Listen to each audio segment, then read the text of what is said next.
Hi, எல்லாரும் எப்படி இருக்கிறீங்க? இது உங்கள் சந்தீப் மாம்ஸ் டைரி. ஆணைக்கு ஒரு காலம் வந்தால் பூனைக்கு ஒரு காலம் வரும். அது என்னது? சந்தீப்போட இப்படி ஒரு அறிவுபூர்வமான கொஷினுக்கான ஆன்சர் தாங்க இந்த வீடியோ. என்னடா இவங்க பழமொழி சொல்லிவிட்டு நெல்லிக்காயை வச்சு ஏதோ பண்ணிகிட்ருக்குறாங்களே அப்படின்னு சொல்லி பார்க்குறீங்களா? இந்த வீடியோவில் நம்ம அந்த பழமொழிக்கான அர்த்தத்தை தாங்க பார்க்க போகிறோம். நெல்லிக்காவை நல்லா உப்பு தண்ணி போட்டு வாஷ் பண்ணிவிட்டு ஒரு லைட்டாக ஒரு 10 நிமிஷம் நீராவியில் வச்சு வேக வச்சு எடுத்துக்க போகிறேன். நெல்லிக்காய் வேக வச்சு எதுவும் ஊறுகாய் போட போகிறாங்களா அப்படின்னு சொல்லி நினச்சிக்காதீங்க. தேன் நெல்லிக்காய் தான் செய்ய போகிறோம்.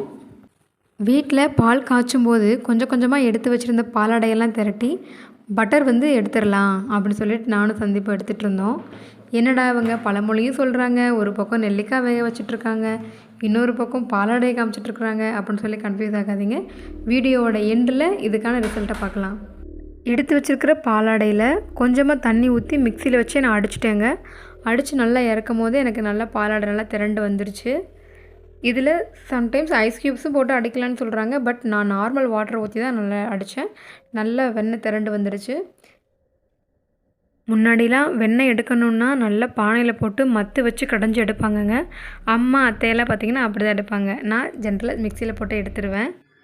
நம்ம கடையில் வாங்குறத விட வீட்டில் நம்ம எடுத்து வைக்கிற பாலாடையில் வச்சு இப்படி எடுத்துட்டோன்னா கண் முன்னாடி செஞ்சு சாப்பிட்றோம் அப்படின்ற திருப்தி கிடைக்கும். குழந்தைங்களுக்கு ஹெல்த்தியானதை கொடுக்குறோம் அப்படின்ற ஒரு நம்பிக்கை இருக்குங்க நமக்கு. ஒரு 10 மினிட்ஸ் வெந்ததுக்கப்புறமா அதை எடுத்து நம்ம ஆற வைக்கிறதுக்காக தனியாக அதை எடுத்து வச்சிடலாம். நல்லா ஆறுனதும் எடுத்து பார்த்திங்கன்னா அதை லைட்டாக ப்ரெஸ் பண்ணாலே போதும். அது நல்லா வெடிச்சு இருக்கும். உள்ளே இருக்கிற சீட்ஸ் எல்லாம் எடுத்துகிட்டு அதை தேனில் போட்டு ஊற வச்சுட்டா தேன் நெல்லிக்காய் ரெடி.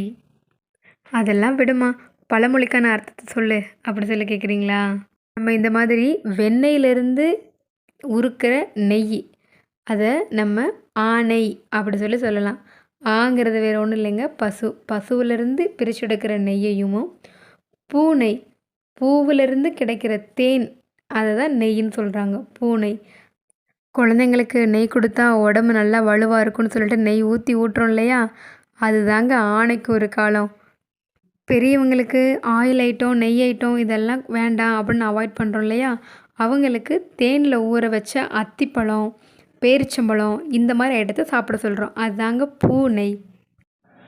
நெய் ஐட்டம்லாம் சாப்பிட்றதுக்கு ஒரு காலம் வந்தால் தேனில் ஊற வச்ச பொருள் சாப்பிட்றதுக்கு ஒரு காலம் வரணும் இல்லையா, அதுதான் ஆணைக்கு ஒரு காலம் வந்தால் பூனைக்கு ஒரு காலம் வரும் அப்படின்னு சொல்லி சொல்கிறாங்க. உள்ளே இருந்த நெல்லிக்காய் விதையெல்லாம் எடுத்துகிட்டு ஒரு கண்ணாடி பாட்டிலில் போட்டு தேன் ஊற்றி ஊற வச்சாச்சுங்க. இப்போ வீட்டில் குழந்தைங்க இருந்தாங்கன்னா கட்டாயமாக வெண்ணெய் எடுத்து நெய் வச்சு குழந்தைங்களுக்கு ஊட்டுங்க. வயசானவங்களுக்கு வருத்தப்பட வேண்டாங்க, நெய்யில் ஊற வச்ச தேன் நெல்லிக்காய் கொடுத்து அவங்களையும் குஷிப்படுத்துங்க. இந்த வீடியோ உங்களுக்கு பிடிச்சதுன்னா லைக் பண்ணுங்கள், சப்ஸ்கிரைப் பண்ணுங்கள். ஃபர்தர் அப்டேஷனுக்கு பெல் ஐக்கான் கிளிக் பண்ணிக்கோங்க. தேங்க்யூ.